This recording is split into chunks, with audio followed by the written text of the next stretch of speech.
Salut, c'est Josué. On est sur notre capsule du dimanche. J'ai vu que pas mal appréciaient les dernières capsules. Chaque dimanche, en tout cas, j'essaie de faire une capsule sur une thématique. Et aujourd'hui, sur H-Media, on va parler de ce qui fait planter les entrepreneurs. Alors, je vais être très très très clair dessus. Beaucoup d'entrepreneurs ont le potentiel d'aller très très loin, je le vois lors des mentorings, ils ont la possibilité de pouvoir se dépasser, de pouvoir aller beaucoup plus loin au niveau de leur objectif, de pouvoir même toucher les objectifs, les prendre à bois le corps, mais ils ont quelques petits trucs qui les empêchent et on ne s'en rend pas forcément compte et on a en réalité tous un petit peu ce côté auto-saboteur et c'est de ça qu'on va parler aujourd'hui. Donc j'en ai comptabilisé 5 que j'ai vu effectivement, que j'ai perçu au niveau de mes mentorings, de mes conseils que je donne. Moi, je fais du business mentoring en grande majorité.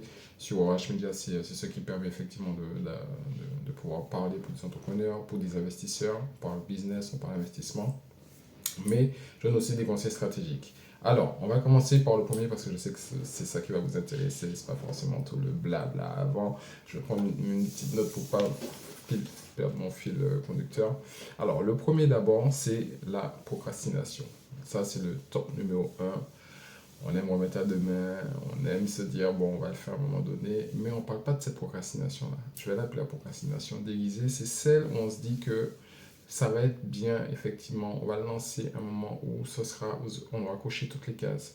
Lorsque ça, ce sera parfait, ça, ce type de procrastination-là, lorsqu'on essaye d'atteindre ce qui est parfait pour pouvoir démarrer ou lancer quelque chose, ça soit un événement, ça soit un produit, ça soit je vais lancer même un produit digital ou je vais lancer un nouveau produit physique sur le marché, mais il faut que ça soit parfait, il faut qu'il y ait ci, etc. Ça, j'appelle ça procrastination déguisée. Et ça, pour moi, en tout cas, je pense que c'est le numéro top un de ce qui peut faire que l'entrepreneur se plante. Parce que la base de tout, c'est pas vraiment d'attendre que le produit soit parfait ou que le service soit parfait pour le présenter au public, c'est de savoir déjà d'une part est-ce que ça va plaire au public, d'autres déjà. Donc la meilleure façon de le savoir, c'est de le lancer sur le marché. Et d'autre part, un produit ne sera jamais parfait. Un lancement de produit, peu importe, un service ne sera jamais parfait, puisqu'en fait, il faudra l'adapter au fil du temps aux demandes du client. C'est ça la réalité. Plus vous allez avoir, je parle par exemple d'un hôtel. Un hôtel qui se lance, il va se lancer, bon, ils ont besoin que tout soit nickel, etc. etc. Bon, ce qui va être intéressant, c'est que une fois qu'il commence à avoir la clientèle, ben, les clients vont dire, ben, nous, on aimerait bien que, par exemple, il y ait des masseurs. Nous, on aimerait bien que, par exemple, le petit déjeuner soit servi, qu'il y ait plus de bacon, etc., etc., etc. Au fur et à mesure, vous allez étoffer et vous allez arriver à l'offre parfaite. C'est ça l'idée. Mais lancer en pensant que vous allez lancer avec une offre parfaite, c'est la pire manière de ne pas lancer ou le lancer pas au bon moment. C'est ça qu'il faut comprendre. Numéro 2, c'est les dialogues intérieurs qui sont toxiques. Par exemple, je ne mérite pas, ou je ne me sens pas le fait de pouvoir le faire, ou je pense que celui-là, il est mieux que moi, et donc il est plus en position de pouvoir lancer cette offre-là. Ou alors, tout le monde va se moquer quand je vais me lancer, etc. Tout ça là, on se donne des excuses, on croit qu'on a effectivement une idée, on a quelque chose qu'on souhaite mettre en place, on souhaite se lancer sur quelque chose, mais à un moment donné, on commence à avoir des doutes, et ces doutes-là, ça devient des handicaps. Donc ça, c'est le numéro 2, et ça, c'est le numéro 2 dans les erreurs que les entrepreneurs font lorsqu'ils ont envie de se lancer et qu'ils veulent vraiment s'en sortir. Donc le premier, c'était la procrastination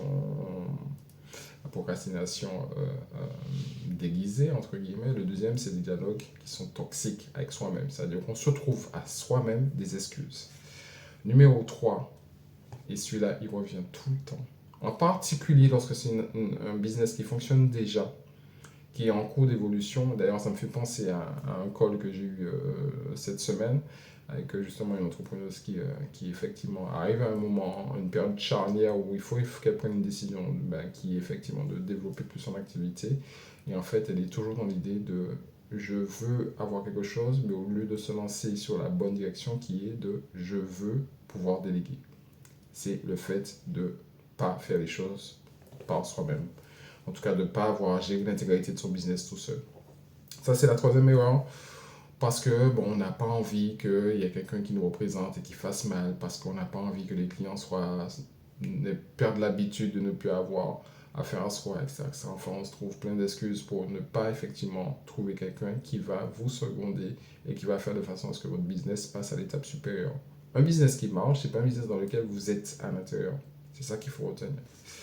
Numéro 4, c'est le fait de changer de stratégie en permanence. Je commence quelque chose, ça commence à marcher, je laisse tomber, je passe à autre chose. Je commence quelque chose, ça commence à marcher, je laisse tomber, je passe à autre chose. C'est un cycle horrible. C'est-à-dire que au moment où en fait vous devez tenir la barre et continuer de persister pour que ça puisse exploser, vous avez une petite idée qui vous dit ah je peux faire j'ai pensé à ça donc je vais lancer ça. Et donc du coup en fait les fois que vous avez fourni sous l'idée suivante qui commence déjà à donner quelque chose, qui commence à donner des clients, les gens commencent à s'intéresser à votre produit ou à votre service et que vous avez une idée en plus à côté, ben en fait c'est la première idée, vous la laissez de côté. Et c'est là aller voir, c'est que il y a le momentum qui arrive, le momentum arrive, et en fait vous redémarrez à zéro pour repartir sur un nouveau challenge. Ça, je connais ça bien. Je suis aussi dans cette, un petit peu dans cette logique. Hein. Moi-même, je dois travailler, j'ai dû travailler pas mal sur ça, sur le fait de rester très concentré jusqu'à ce qu'on arrive au momentum. Et ça, effectivement, c'est un travail qui est extrêmement difficile. C'est un travail fait soit sur ses habitudes, sur sa façon de percevoir. Comme moi j'aime le challenge, donc c'est vrai qu'effectivement, je vais toujours aller vers ce qui est nouveau, ce qui est neuf, parce que je considère qu'effectivement, ben ça, c'est bon, c'est fait, c'est réussi, mais il y a un après, c'est réussi, c'est la méga réussite, c'est ça qu'il faut comprendre. Et le cinquième, c'est le fait de sous-estimer la peur de son succès. Ça, c'est celui qui handicape beaucoup de monde. Et je vais vous expliquer pourquoi ça handicape beaucoup de monde. Par exemple, vous allez dire, bon, ben, je vais réussir, mais j'ai pas envie que les gens sachent trop que j'ai réussi. Ou je vais réussir, mais j'ai pas trop envie de payer d'impôts. Donc je vais réussir, mais je vais plafonner de façon à ce que voilà, je fasse pas trop de chiffres, comme ça je paye pas d'impôts, etc. Ça, c'est le numéro 5, mais c'est celui qui handicape mais des personnes.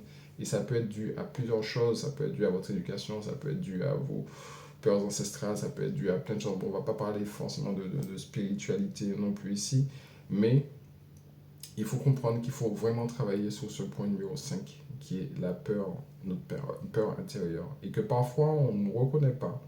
Voilà, tout simplement parce que pour nous, c'est normal de penser que voilà, les gens ne doivent pas être au courant de notre réussite, par exemple. Voilà. Pourquoi c'est quoi le problème avec ça? C'est quoi est-ce que ça va t'empêcher de plus réussir dans la vie? Est-ce que ça va tuer ta réussite? Non. Clairement, non. Donc, il faut pouvoir comprendre qu'effectivement, il y a ces 5 étapes et je vais les résumer. Donc, la première, c'est la procrastination déguisée. La deuxième, c'est le fait d'avoir ces dialogues toxiques avec soi-même. On se convainc de choses, on laisse le doute s'emparer de nous. La troisième, c'est le fait de vouloir tout faire seul. La quatrième, c'est le fait de changer de stratégie chaque matin, tous les 4 matins, comme on dit. Et la cinquième, c'est le fait de sous-estimer la peur du succès. Comment nous, on perçoit le succès et comment on essaye, entre guillemets, de ne pas trop faire de bruit par rapport à ce succès-là. Voilà, donc j'espère que ça vous a été de bons conseils, que vous avez apprécié cette capsule d'aujourd'hui.